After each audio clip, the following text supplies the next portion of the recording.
Canal 9 Bio Bio Televisión presenta Pastel de Zanahoria. Hola, ¿cómo están? Bienvenidos a un nuevo Pastel de Zanahoria por las pantallas de Canal 9 Bio Bio Televisión. Al invitado de hoy día ya ni lo voy a presentar, porque es amigo de la casa. Hemos tenido la oportunidad de leer sus libros y de hablar sobre su trabajo. Estamos con el abogado, escritor Gonzalo Garay, que nos vino a ver otra vez. Hola, Gonzalo. Hola, ¿Cómo estás? ¿Cómo estás? Bien, ¿y tú? Todo bien, todo bien. Un gusto estar de nuevo contigo. Yo feliz porque además me hiciste leer este libro, que es genial, El sueño de los justos. ¿Esto es lo último tuyo, Gonzalo? No, ¿O no? Ese libro... Gonzalo siempre me engaña. Sí, siempre trato de hacer... Sí, trato de dar falsas pistas. Eso. El sueño de los justos es un libro que está entre El cocina de autor y Candy Candy, que los leíste. Yo lo leí, claro. Sí, y claro. entre medio... Entró esto. ¿De qué año es este libro, entonces? 2022, ¿puede ser? Perfecto. Por ahí ya la memoria me falla, pero por ahí. No habíamos hablado de este libro, que es muy entretenido. Son una serie de cuentos de amor, sexo y olvido, como dice la bajada, que además viene con una serie de advertencias. Y antes de empezar a hablar del libro, yo voy a leer las advertencias. Dale. Para el que se entusiasme. Dice: libro no apto para conservadores, beatos y puritanos. Precaución al leer. Se recomienda consumir un cuento al día. En caso de sobredosis, consulte con su librero más cercano. Fórmula: cada cuento contiene sexo, humor, reflexión y la mirada particular de un autor inconfundible dentro de la narrativa chilena contemporánea. Se recomienda no prestarlo, podría no ser devuelto. Mantener fuera del alcance de mojigatos. Conservar en ambientes libres de prejuicios. Y mayor información en trayecto.cl, que es la editorial con la que trabajaste. Exactamente. ¿Cómo surge la idea del sueño de los justos? Mira, hacer cuentos o construir historias más breves, que son los cuentos, es muy distinto que escribir una novela. Entonces, en una etapa intermedia, que tiene que ver mucho también con mis lecturas. O sea, yo voy intercalando. Me leo 2 novelas, me leo un volumen de cuentos de algún autor norteamericano, por ejemplo, que tiene mucha tradición. ¿Consumes cuentos entonces? Consumo cuentos. Ya. Entonces, entre medio, como a mí me gusta ir haciendo innovaciones y variaciones en mi escritura, este es mi segundo volumen de cuentos en realidad, me entrego a una experiencia distinta que es más desafiante, porque el cuento, a diferencia de la novela, el cuento es un golpe al mentón, simulemos que fuésemos un boxeador. El cuento es un golpe al mentón. ¿Ah? No te ofrece tantas posibilidades como la novela. La novela te da más posibilidades porque es un texto más largo, que tiene otro tipo de estructura. El cuento es, vamos, ahora. Directo, vamos. Entonces, me gusta ir experimentando con eso. ¿Ah? Me gustan los cuentos. ¿Ah? Me gusta la historia breve, pero no tan breve como estos cuentos que hacen ahora, estos concursos de en 100 palabras, microcuentos. Claro. No, eso no me gusta tanto, pero sí me gusta entregarme al ejercicio, que es muy distinto al ejercicio de hacer cuentos, historias más breves. Sí, porque en ese hacer algo más breve, más directo, la experiencia del lector tiene que ser completa. Y yo creo que ese es el desafío de escribir un cuento. ¿Cómo describes uno o más personajes? Porque acá hay cuentos que contienen... Siempre hay uno como central. Sí, por supuesto. Pero hay varios que quedan ahí dando vueltas. Y hay que sacarle el rollo a este personaje en poco tiempo. En poco tiempo. Pocas palabras. Exactamente. O sea, finalmente la trama es mucho más acotada, ¿verdad? Pero tiene que hacerte un sentido. ¿Ah? En 3, 4, 5 planas. ¿Ah?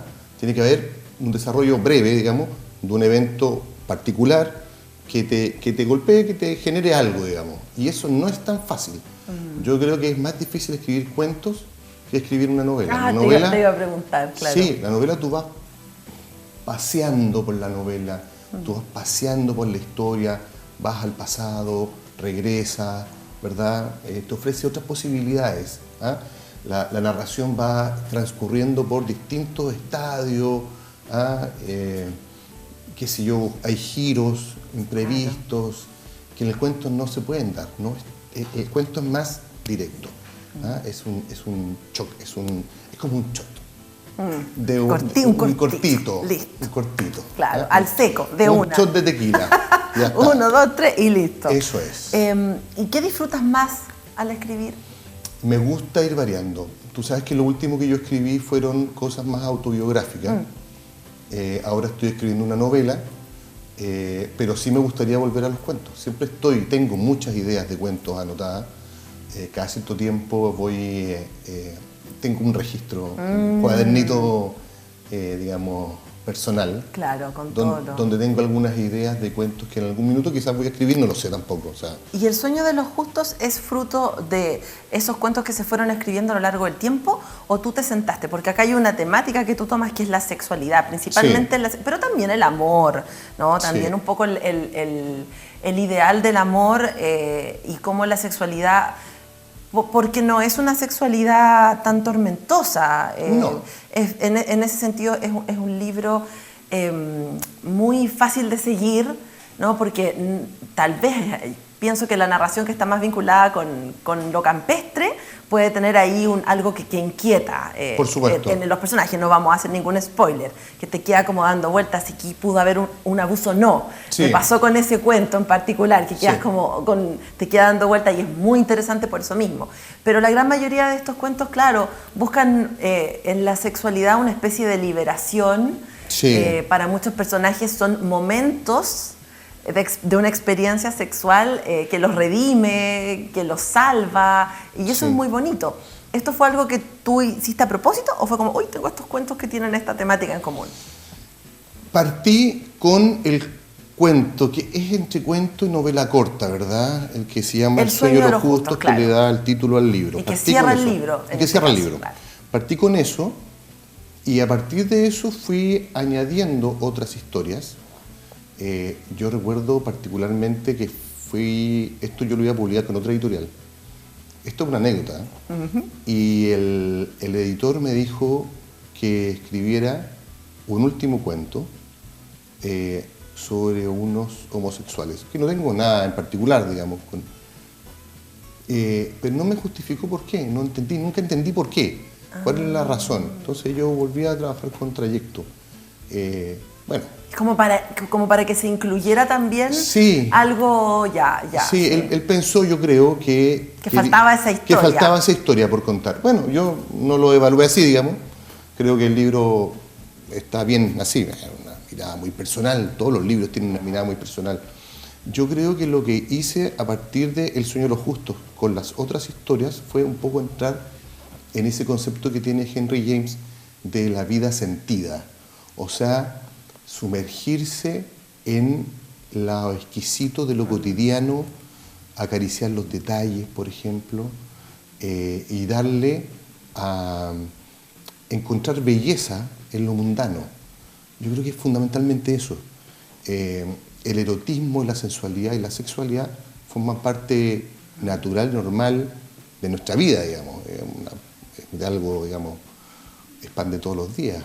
Lo que pasa es que ha atravesado históricamente momentos en que ha sido, digamos, censurado, cuestionado, en algún momento en que se ha considerado algo muy vulgar, incluso inmoral, pero si tú te pones a revisar la historia, bueno, los griegos y los romanos clásicos escribían mucha literatura erótica y la gente lo leía sin ningún pudor. O sea, Aristófanes, hasta Ovidio, y recordemos, no sé, en su momento el Satiricón, ¿no es cierto?, que fue llevado al cine por Fellini, y después, ¿no es cierto?, Giovanni Boccaccio con el Decamerón, cosas de ese tipo. O sea, esto es digamos, un tipo de literatura, obviamente yo no estoy tratando de emparentarme con ellos, pero la temática es de larga data. Estoy pensando en una poetisa.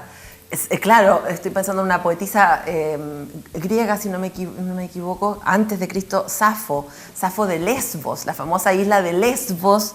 Perfecto. De ahí viene la palabra lesbianismo, porque ella hacía estas como talleres de literatura antes de Cristo, no recuerdo el año, pero claro, es muy, muy, muy antiguo y están los registros de esa poesía preciosa, llena de lo que tú acabas de describir, de un erotismo, pero de pura belleza, en el fondo. Exactamente, y yo creo que tiene que ver un poco con la forma en que nos vamos relacionando con el cuerpo, cómo nos vamos aduenando con nuestro cuerpo, con la relación natural, espontánea, cómo vamos ejerciendo nuestro derecho a sentir placer, por ejemplo. Yo creo que eso es muy literario. Nosotros podemos darle, a partir de la literatura, una estética exquisita al erotismo, creo yo. Y yo rescato mucho un libro que, no sé si lo has leído, se llama Una mujer desnuda, de Lola Beccaria. Es precioso. No, no lo he leído. Porque además es un libro que está escrito por una mujer, con todo lo que eso significa, digamos. Es un libro más o menos actual, y tiene la visión y el rescate de su descubrimiento de la sexualidad y del afecto a partir de la sexualidad. Es súper interesante, te lo recomiendo. Hay un tema, y lo conversábamos antes de comenzar la entrevista, y parece que lo vamos a tener que dejar para el próximo bloque, porque ya nos está pillando el tiempo, pero dejo planteada la pregunta, que tiene que ver con lo que tú acabas de decir, ¿no? Del cuerpo, de cómo la sexualidad también se va idealizando a que tiene que responder a un canon de belleza en particular. Por supuesto. Hollywood ha hecho lo suyo, y siempre en Sin las duda. películas, en las series, las personas, el sexo que nosotros vemos son personas preciosas, con cuerpos maravillosos. Sí. Falta explorar también la otra sexualidad, y no me refiero a una diversidad corporal solamente, sino que también etaria. Sí. Por ejemplo, te voy a dejar planteada la pregunta para que hablemos de eso, porque está De todas muy maneras. interesante El sueño de los justos. Estamos con Gonzalo Garay. Nos separamos unos minutos y regresamos con más Pastel de Zanahoria por las pantallas de Canal 9, Bio Televisión. Regresamos a este Pastel de Zanahoria. Estamos con Gonzalo Garay hablando de El sueño de los justos. Ya, Gonzalo, ¿cómo se puede explorar el tema de la sexualidad y el cuerpo humano? O sea, yo creo que fundamentalmente es lo que te decía recién de la idea de Henry James de adentrarse en la cotidianidad. Yo creo que hay que hablar de las cosas que nos pasan todos los días. El sexo diario, el de todos los días. O sea, no sé si viste, yo vi, a mí no me pareció, digamos, no me produjo nada, tampoco me gustó mucho, pero vi esta película que era una saga, eran 3, Las sombras de Grey. Ya. Uy, sí. Ya, no me produjo nada tampoco. No, estoy de ¿sí acuerdo. me entiendes? Entonces, Una yo- gran decepción. Sí, bueno, yo fui porque fuimos en grupo y qué sé yo. Probablemente el libro pudo haber sido mejor, no lo leí, tampoco tuve interés en leerlo. No tengo nada en contra de esa literatura, pero no me produjo nada. Pero es una sexualidad excepcional. Qué buen digamos. ejemplo, claro. ¿O no? Yo creo que nosotros nos enfrentamos diariamente a nuestra propia sexualidad, la que vamos descubriendo todos los días, que es tan personal, que es tan íntima, que no tiene probablemente nada que ver con latigazos ni trajes de látex. Yo creo, pienso. Al No lo menos, sé. No lo sé. Que le guste. bien. Está todo permitido, digamos. Pero claro. Pero hay, digamos, yo creo que, y eso es lo que intento plasmar en lo que yo escribo, o sea, digamos, me parece que lo cotidiano, lo que ocurre día a día, ofrece muchas oportunidades para la literatura. O sea, no hay que volar a Saturno, ni subirse en una nave espacial para escribir algo. Más allá hay gente que le encantan esos temas. A mí me parece que tenemos suficiente temática para crear muy buena literatura a partir de la vida misma. Y cada vida de cualquier persona, todos nos conectamos con nuestra sexualidad y con otros temas también, y eso es suficiente material como para traspasarlo. El tema es la forma en que lo vas a hacer, cómo vas a escribir, cómo lo vas a enfocar, cuál es el punto de partida o el punto de vista para desarrollar una historia que tiene, por ejemplo, sexualidad.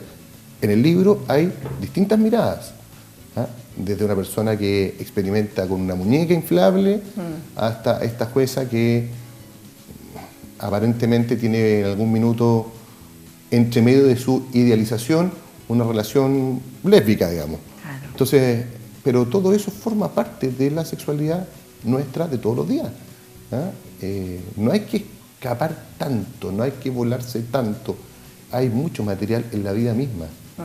Eso es lo que yo creo. Hay una relación, para ser bien justos también, con esa editorial que no te publicó o que te pedía otro cuento, porque aquí hay una relación homosexual, hay una escena de una relación homosexual, y está bajo este paraguas que es la religión, ¿no? Sí. Que a mí me pareció muy interesante ese cuento porque yo creo que profundiza en un tema que tiene que ver con, bueno, sí, con la hipocresía, con el tabú, con insistir en que la sexualidad es algo malo. Claro. Y ocultar las verdaderas pasiones, ¿no? Bajo el tema del celibato, Sí. que es algo que se discute siempre, ¿no? ¿Cuál es tu mirada frente a ese tema? Me parece tan antinatural, o sea, yo no podría concebir una persona que se entrega al celibato, entiendo las razones, digamos, y las razones y los dogmas de la institución o de la iglesia o del credo que ellos... Pero me parece absolutamente antinatural, digamos, ¿no? Y además, quizás, porque no sé si es la razón principal, está en el foco de todo lo que ha venido ocurriendo con la Iglesia Católica, las situaciones de abuso, ¿no es cierto? Ya hay iglesias en Estados Unidos quebradas, digamos, o sea, llenas de demandas y denuncias por abusos sexuales, porque probablemente, no sé, bueno, todos de alguna forma necesitamos expresar nuestra sexualidad, ¿ah? Y si te sientes en una camisa de fuerza, atorado, digamos, sin poder, digamos, de alguna forma expresarte o disfrutar o gozar tu sexualidad, bueno, pasan estas cosas, pues estas situaciones de abuso. Antes era distinto. No sé si es mejor o es peor, pero hay historias populares, ¿no es cierto?, que hablan de estos curas. Me acuerdo de una historia de Iquique, un cura que tenía familia, digamos, derechamente, o sea, y la vivía con su hijo en la parroquia y todos sabían que el curita tenía... Es bien extraña la situación, pero ocurría, digamos. Sí, porque además no es un delito. O sea, eso siempre... Sí, claro. Hay que dejarlo bien, más allá del escándalo, bien amarillo, ¿no? Del tema, de que el cura... No es ningún delito, distinto es el abuso, ¿no? Sí, claro. Pero acá, claro, igual hay un niño que se ve expuesto a una escena que a lo mejor no tenía que haber visto a esa edad. Lo que me lleva a la siguiente pregunta. Ahí siempre hay todo un tema con respecto a la educación sexual, ¿no? ¿A qué edad se le tiene que empezar a hablar a un niño de la sexualidad? Insistiendo que es algo súper negativo. Claro. ¿No? Sí. ¿Tú cómo ves también eso? No, yo creo que el enfoque es erróneo. Y desde tu experiencia también en el mundo de las leyes. Sí, yo creo que el enfoque es erróneo. La educación sexual tiene que, con ciertos parámetros, ¿no? Con cierta metodología, con cierta pedagogía, tiene que formar parte de la educación de los niños desde chicos, digamos. ¿Ah? Precisamente porque de esa forma podemos quizás prever situaciones de abuso. O sea, cuando el niño advierte, esto no está bien, digamos, esto no es correcto, porque ya se lo dijeron, porque lo educaron, porque lo escuchó, porque la mamá, el papá le habló. En nuestra época no se hablaba mucho. O sea, cuando salía una escena con un poquito más de piel en la televisión, los papás se sonrojaban, sí. ¿O no? Así pasaba, digamos. Nunca. Y me parece que es súper importante que vayamos madurando esos temas como sociedad, sincerándolo, siendo un poquito más abiertos. No creo que haya que ser, digamos, no creo en los temas tabú. No creo en los temas tabú. Yo creo que hay que ser más abierto, más natural, podría decirse. Y honestos todo también, el escándalo que ocurrió con Caradima me parece espantoso en su tiempo. Y bueno, y luego se supo lo del cura Poblete y se fueron destapando otras cosas más. Y otros más, claro. Y eso le fue quitando prestigio a la Iglesia Católica, le fue quitando feligreses a la Iglesia Católica, y a mí me parece que muchos de los fenómenos actuales se deben un poco a la descristianización de la sociedad. Qué interesante, claro. Hay un daño. Sí, más allá del daño particular del abusado, la gente dejó de creer tanto en la Iglesia Católica, y eso a nivel macro, a nivel mundial, es malo, porque la Iglesia Católica, queramos o no, también encarna valores súper relevantes para el ser humano. Entonces, en la medida que la Iglesia se desprestigia, también el ser humano empieza a funcionar bajo parámetros individuales, ¿verdad?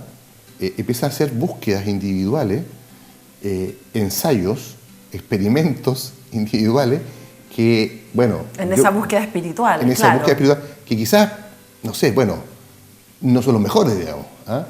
La Iglesia era un referente social y cultural y valórico súper importante. Y tras esta situación de abuso, bueno, perdió peso. Y eso no es tan bueno, creo. Sí, es una mirada bien interesante, Gonzalo. No puedo evitar preguntar si estas historias están basadas en la hechos realidad. reales?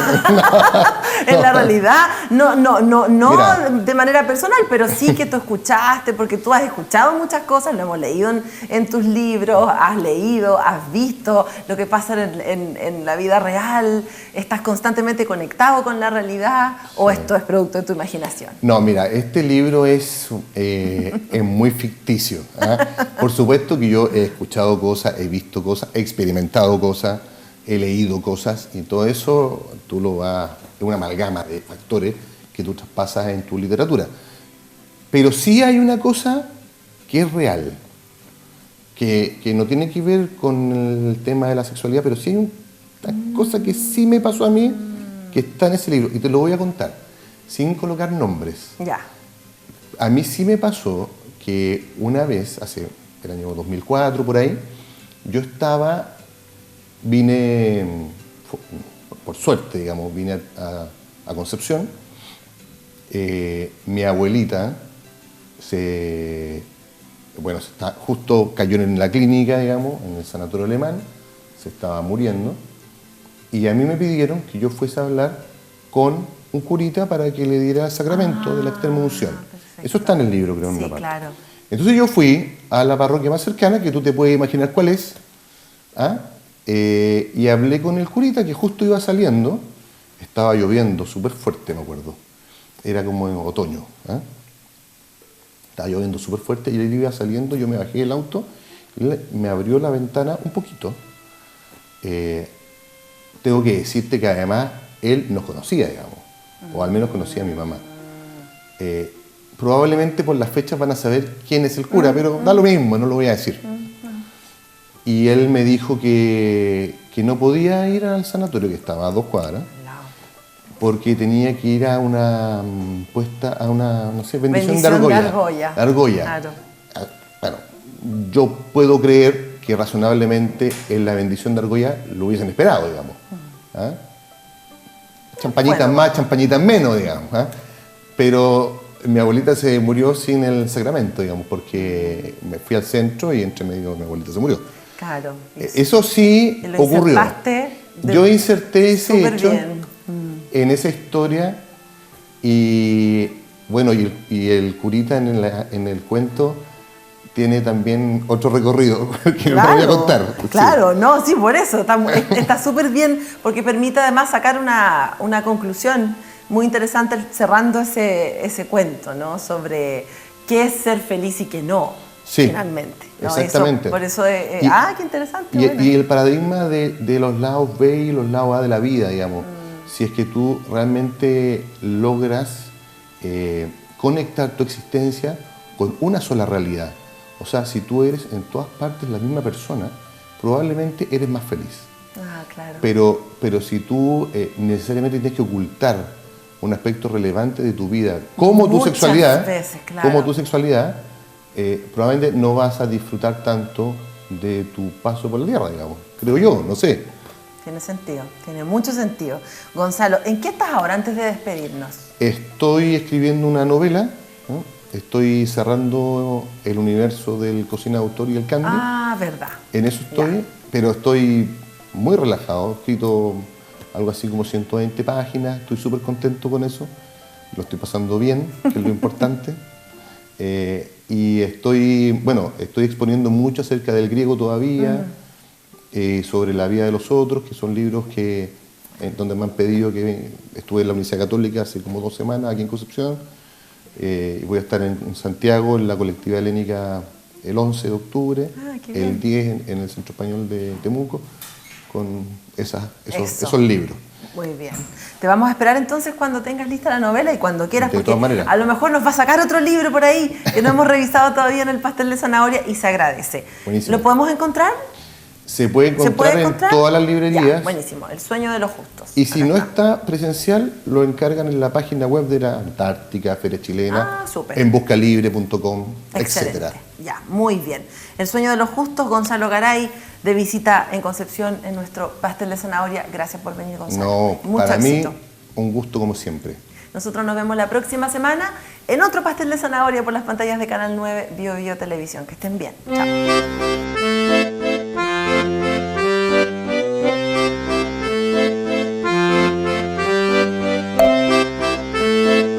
Canal 9 Bio Bio Televisión presentó Pastel de Zanahoria.